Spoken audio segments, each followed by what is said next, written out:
ATN World News. News and inspiration with Leah Tillock.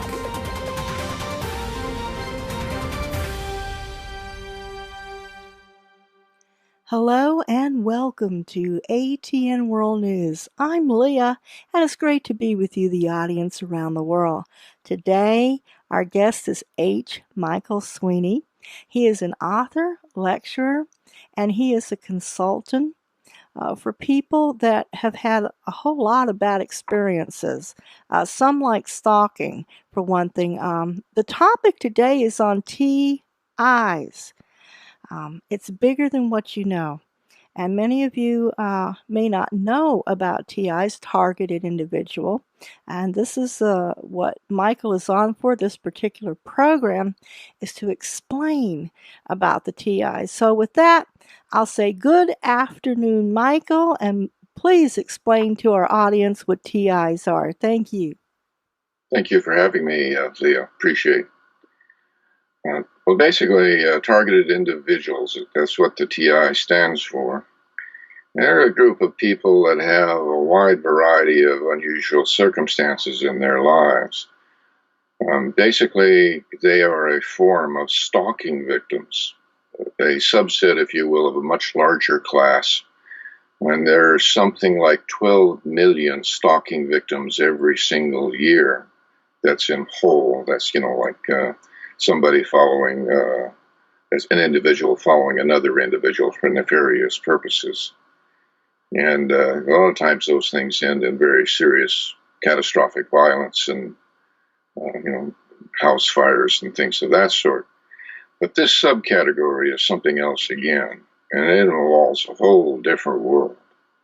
And it's the world of political control technology. And basically, that term is the politer term and the term we prefer to use to mind control. It's a form of mind control. Not mind control in itself. You're not necessarily, as a victim, having your mind controlled, not in any direct way, but it's like a lie or disinformation or any deceit designed to get a person to do something different than they would do on their own if left to their own thoughts and controls. And stalking generally is a psychological warfare game on the individual, and it causes them to do things that they would not normally have to do. It also has to do with certain kinds of torture. It can be electronic or simply mental. It could be physical. It could be financial. There's all manner of games. So there are different kinds of targeted individuals. And that's because there's a wide variety of political control technologies that the enemy can rely upon. The first thing that happens before anybody actually becomes the target is a psychological profile is run on them. It usually takes about 3 months. So if a person finally realizes that they're being targeted, if they go back some 3 months in memory, there may be some clues in that time frame as to who and why the targeting has evolved. Now, in terms of types, usually, depending on the profile results, a given type of targeting will be started, and it will evolve through a series of phases to the point where it's full-blown. And once it's full-blown, then the individual will probably begin to realize something is very, very wrong. And if they go long enough in that type of targeting, usually some additional layer of targeting is brought in on top of that, and then maybe another, and then maybe another. So the types of targeting that we worry about or experience, probably the most common would be called stalking, organized stalking, gang stalking. Those terms all equally apply. The difference between regular stalking and organized or gang stalking is obviously the number of people that are involved in it. Because the people that use political control technology generally are from something in the order of the intelligence communities, military, law enforcement, fraternal organizations, sometimes just college kids. It can be any number of groups that have either independently or together stalked in a gang stalking manner. To give you another example, it could be a corporate program, especially if it's a defense contractor. So what happens is a number of people conspire, so to speak. It's a very organized system, so it's a top-down structure, command structure, and they will go ahead and commence to stalk in various ways. There's all kinds of subtle things. It can involve actual stalking where you're being followed. That's actually also a form of surveillance. It can mean what they call street theater. Street theater is part of gang stalking, and yet it's its own individual technology. Street theater is where some of the people that are involved in the stalking literally make themselves known to the individual, usually with a form of gaslighting, such as doing a particular gesture or saying a particular thing or doing something that causes one to take note, something that's not necessarily in and of itself unusual, but what is unusual is when 20 people in an hour do it. So, for example, let's say you round a corner and you get bumped into. What if you got bumped into every time you rounded a corner? That would kind of get your notice. It can be something as simple as doing that. If everybody started doing that you ran into, you'd start to take notice. And one thing that's true about all forms of stalking, and targeting for that matter, is they have a goal. So before I go any further, let me say that goal is to make the individual seem crazy to other people. One of the first things they usually try to do is to frighten the person. So some of the early stages of gang stalking are going to involve things that seem fearful, like being bumped into regularly. And maybe they'll be a little bit affrontish, threatening in their nature. Some people actually get a lot of telephone calls, and sometimes the telephone calls threaten dark things. So the person is tempted to call law enforcement. And of course, they'll have absolutely no evidence. And the first thing that law enforcement is going to do is write in their little notepad, maybe I should contact county health authorities. And of course, they don't actually make that contact, but that goes into a police report. And now you're officially insane. Anything that you say in the future will be discounted. You have been reduced to a social zero. But targeting in general usually seeks to reduce you to a personal, social, financial, and political zero, so that you're pretty much marginalized on all fronts. So as a stalking victim, you're going to end up being hammered in a number of ways that are designed to elicit those kinds of reactions from you. It instills a form of paranoia, actually, in that your senses are heightened and you're always looking over your shoulder or expecting the other shoe to drop. And whether it's a justified thing or not, it's still what they call a paranoid behavior. It doesn't mean you're paranoid, but it's a behavior that they try to elicit from you. And so that's the mind control aspect of it. You are now behaving differently than you would normally. Now, that's one type of a TI, is somebody who's subject to that particular flavor. And like I say, there's sub-flavors of that: calls, being followed, gaslighting, any number of little things along that line that are really nothing more than mind games. I will say before I move on that, generally speaking, there is actually no real danger there. And the simplest thing you can do to really defeat it is to react differently than they expect, like laughing at them, for example. And really, they deserve to be laughed at because they're wasting their time and energy if you are able to do that.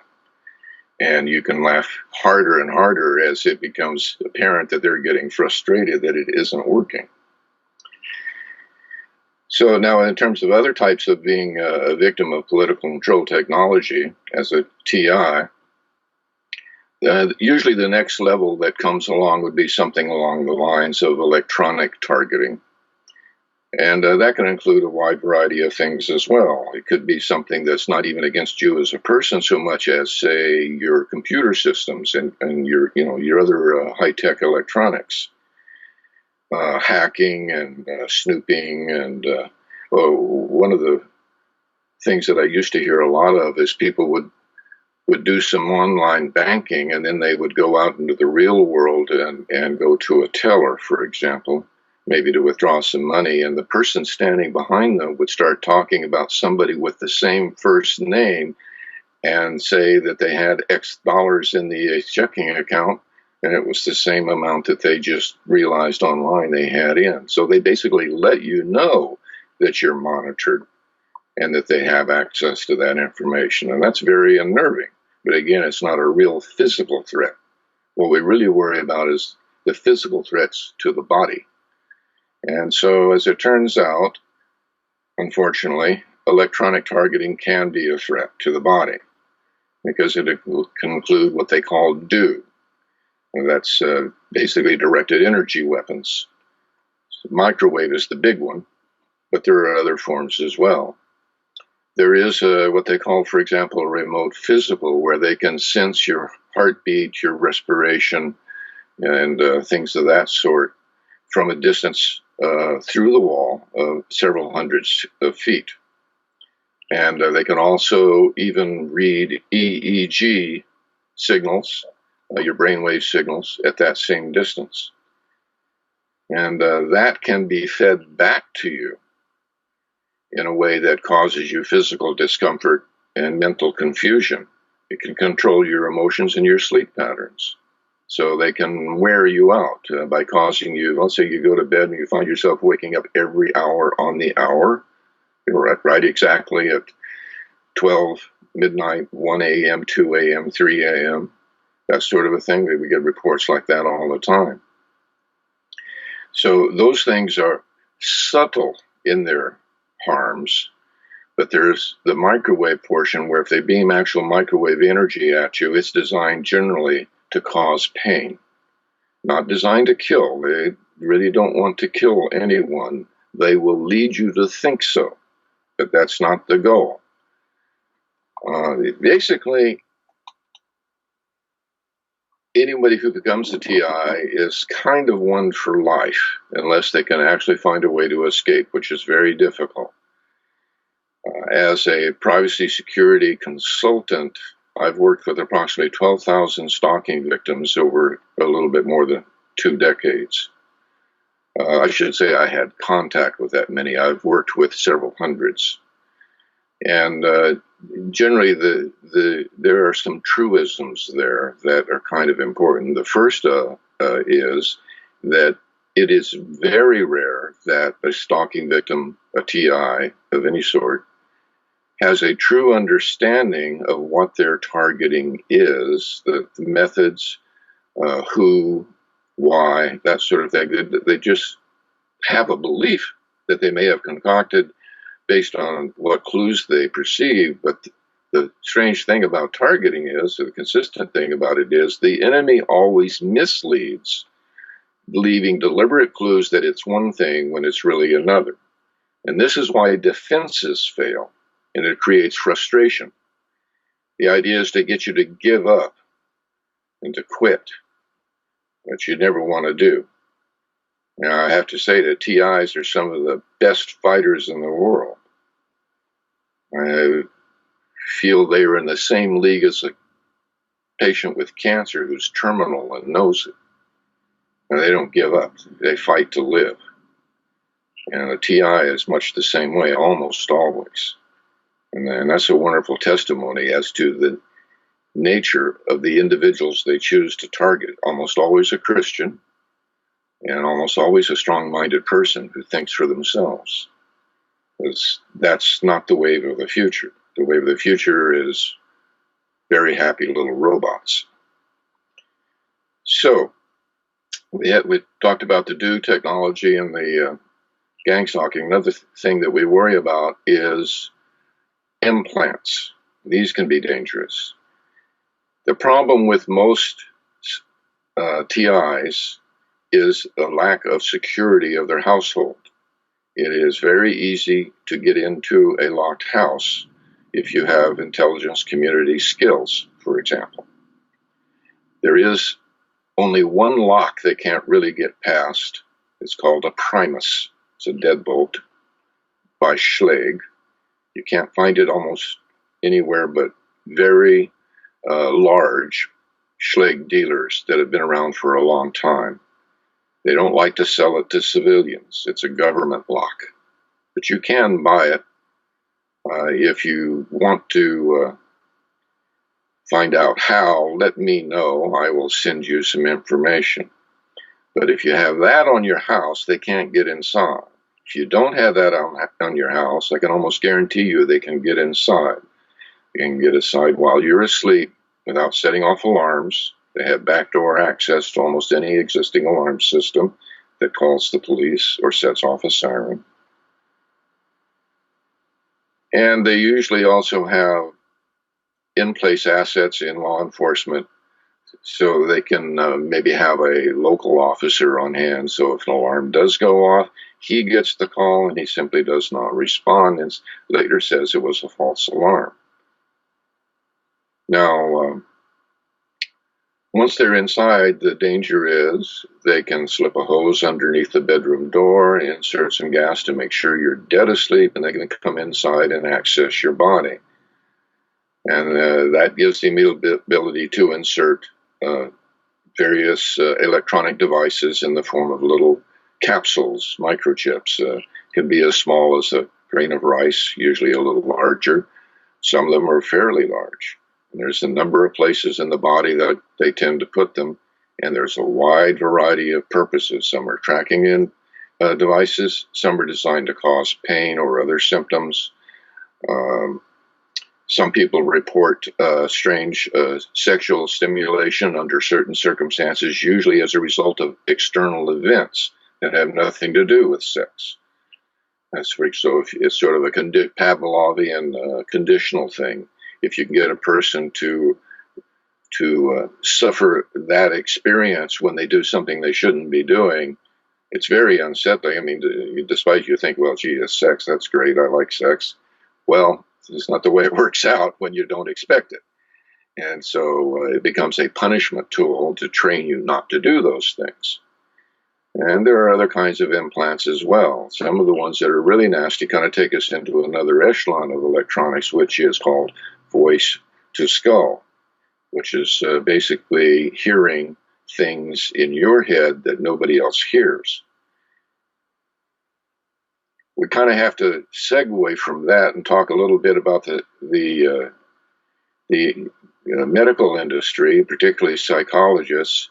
They have a series of books called the DSM series, which tells them how to diagnose various mental issues.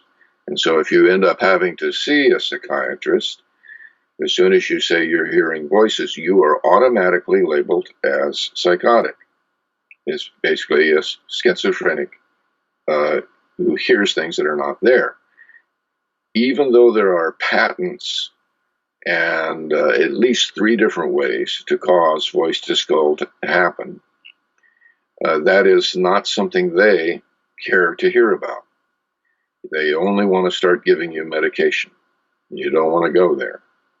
So if you go to the police, they write into the report that you're a little bit screwball. And then if something else happens, they start hearing that you're hearing voices. They're thinking you're schizophrenic. Now, of course, what's in the news now is they're going to take away your gun rights. You no longer can defend yourself. I'm sorry, that's not a good idea. So what happens is you end up being peg-hauled as a lunatic. And if you can be ruled to be a threat to yourself or others, which they kind of tend to work you into over time, you can end up not only losing your gun rights, but being forced to take medication, being institutionalized. That's pretty rare, thankfully, but it can happen. It has happened. So we worry about voice to skull, the implants in general. But voice to skull also is in the realm of electronic do technology. There are ways to induce voice in the head that do not require implants. So there's a little of an overlap there. Sometimes they'll use multiple technologies to do the same thing. For instance, the do weapons only basically affect you at the location where they can transmit. But if once you're in your car, transmitting that kind of a signal becomes a little bit difficult tactically. But if they have an implant, they can just transmit a radio signal, which is multi-directional, and will still get to you even if you're driving around in your car, as long as they're within range at least. And a final form of targeting that can take place is actual physical assaults in a non-electronic manner, where you wake up with strange scars or bruises. And we have yet one other category, which is the worst possible form of a TI, and that is an MK or monarch. Those are terms used to describe certain CIA research projects in the 40s, 50s, and 60s, 70s that basically were trying to develop Manchurian candidates, that kind of programming, where they create multiple personality disorder splits, multiple persons in one, and they're highly chromatic if they create enough of them, and then they can select the ones that are suitable, literally program them through hypnosis and other means to do certain things, and then using hypnosis provide a scheme through all the personalities where any one of them can be called up forward and ordered to do something without the outer persona ever being aware. And there's a lot of failures in that program. And that's a good thing if you happen to be one of those. Because if you're not one of those, it means you were successfully programmed and you're probably an agent of the government and don't even know it. Those people seldom actually get targeted unless they figure something is wrong and it starts becoming a problem that causes them to begin to break down as a programmable person, and then they become a failure in their own right. But the failures have to be discredited, so they use the targeting basically to make sure that if you do discover that you're an MK and maybe you remember something that you've done that you shouldn't have done, something horrible, or remember some aspect of the training process that you could maybe track down and prove, nobody will listen to you because, after all, you're crazy. So those are the basic categories of being a TI. What I've done is, for the last 20 years, I've written several books and I've done consulting on these topics. I have basically 2 book series. The first is Professional Paranoid, and it has 3 books in that series. One is MC Realities, and the third one is the Defensive Field Guide, which is a combination of both books in respect to lists of data and checklists and resources, that sort of a thing, but it's got additional material in it as well. And instead of 400 fronts, it has 1,001. And just like the 400, half of them are mind control related. The second series is Fatal Rebirth, and that is a book that covers the history of crimes of the New World Order, if you will, which would include the intelligence community, from 1947. That's when the National Security Act of 1947 was enacted, and that created CIA, the Department of Defense, and the National Security Administration. And those 3 together have kind of spawned the entire military-industrial complex, the mind control, and all the rest of it. So this book goes forward in time from then into the future and explains why all this is taking place. And it allowed me to developed what is called the universal conspiracy theory, which was proven valid because if you have a theory and you know what the goal is of that theory, you should be able to predict the stepwise steps. And that's exactly what I did with the unified conspiracy theory. It actually predicted the September 11 attack, the downing of the World Trade Center by jets. It's a false flag event to result in a series of Middle East oil wars. It named the nations, and it also predicted an assassination attempt. It predicted specific terrorism in the city of Portland, Oregon, which I was able to thwart. And technically speaking, the government owes me $1 million for that. They have a standing reward, but they won't acknowledge it. And the reason why is because the FBI was letting these guys set this event up.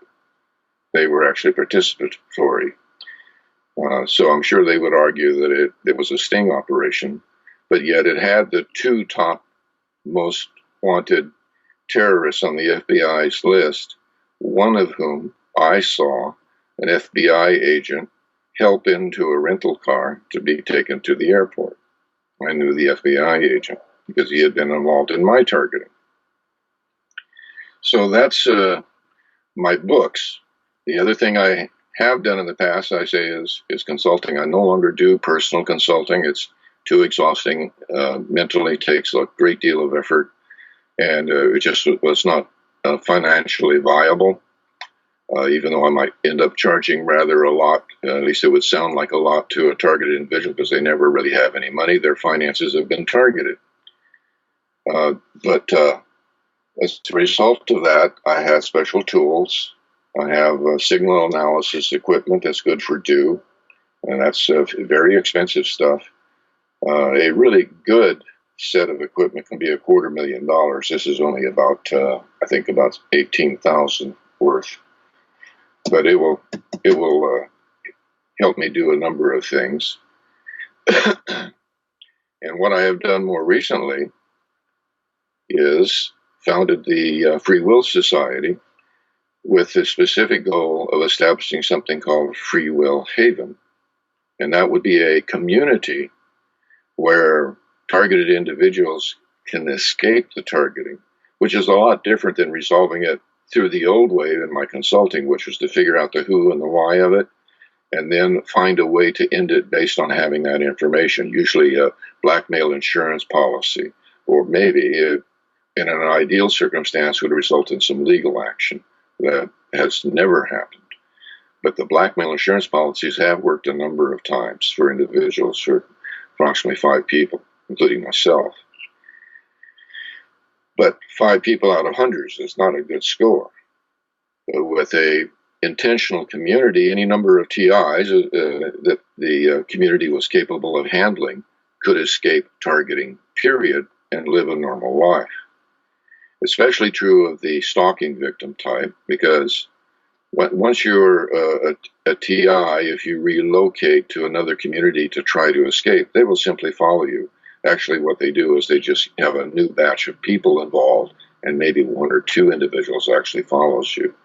But you might have a phone call placed to, let's say, a Masonic lodge where they have people that are involved in that sort of thing. And I know that happens because in my case, the Masonic, a Masonic group beset on me in my first experience of gang stalking.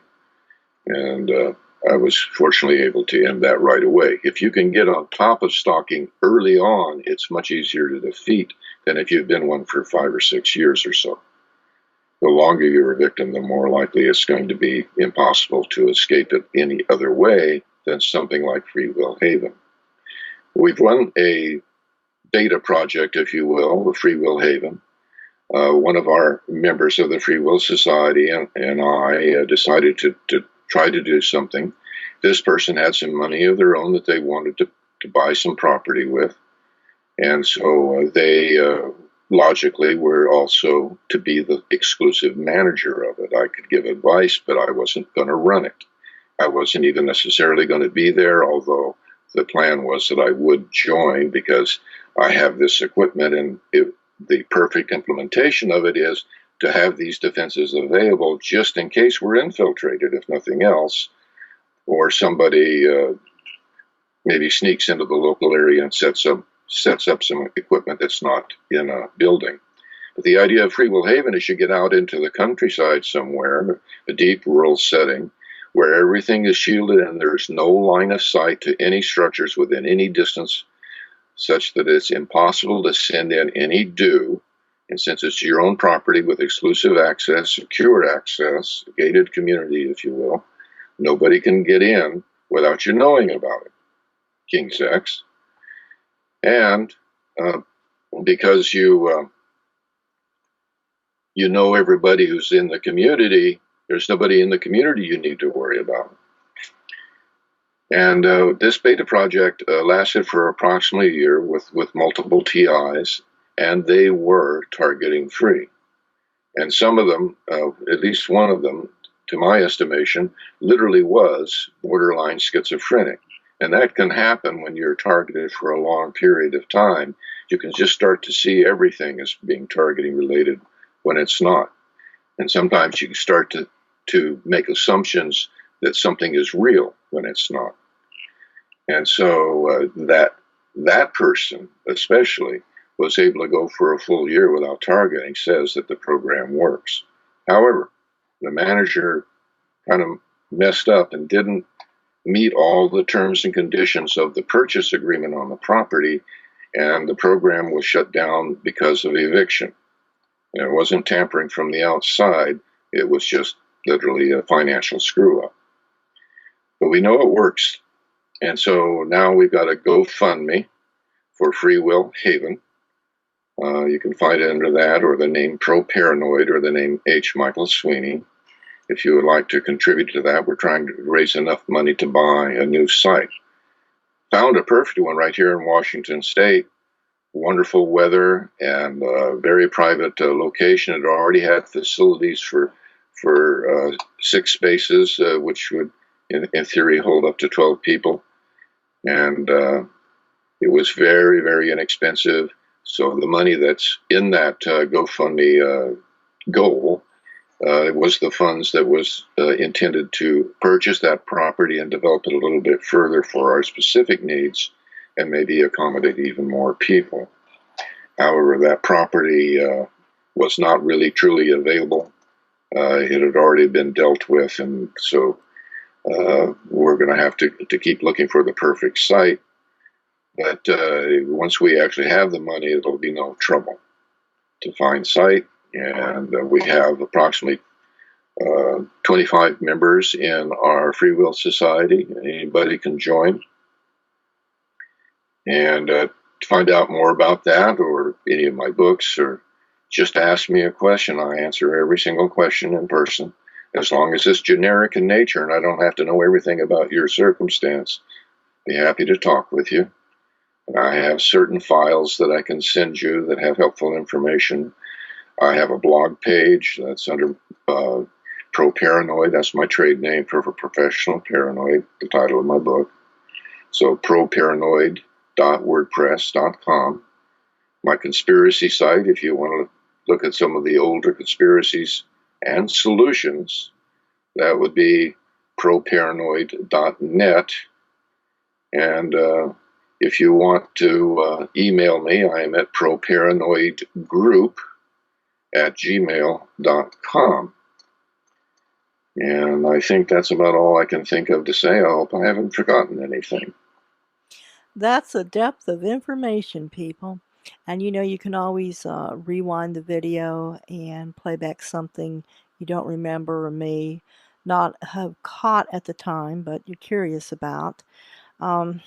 It's really sad that there are targeted individuals because they do suffer. And I mean, there are some that are under, I guess, a form of mind control to the point where they don't know that a chip has been placed in them.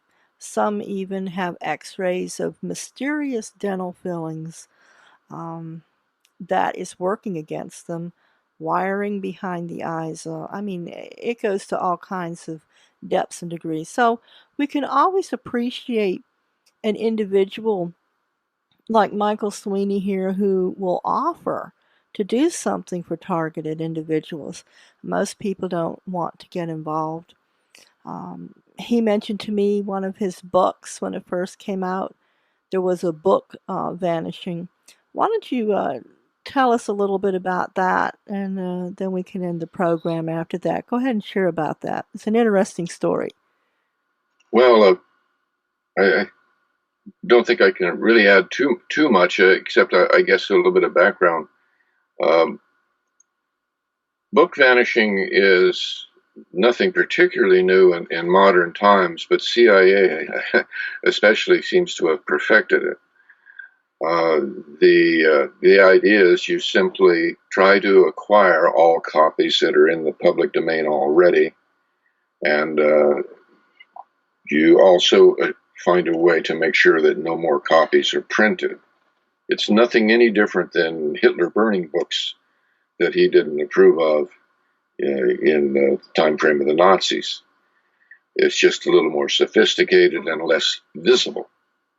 It doesn't draw so much ire, except maybe to the person who wrote the book, if they're even aware of it.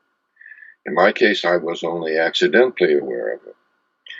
And they basically did three things. I only talked about two. They bought all my books at once at Amazon. It was 4,000 copies, essentially.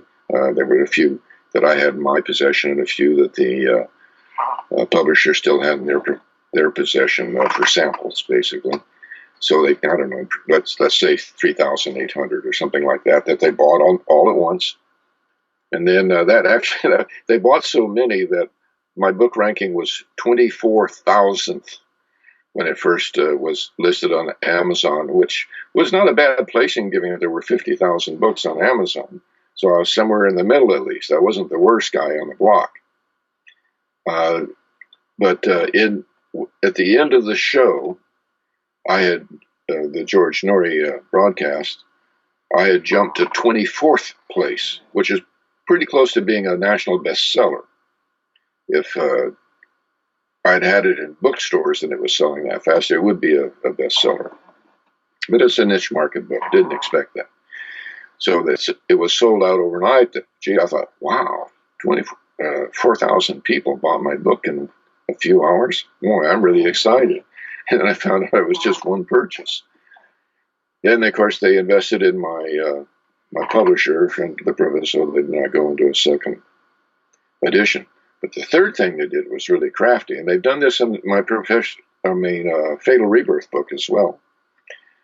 For a specific volume of Fatal Rebirth, they advertise on Amazon used copies. Now, the first edition was fairly thin.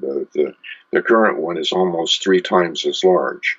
Got that much more information in it. But the first edition, it was fairly thin. It was only a $15 book.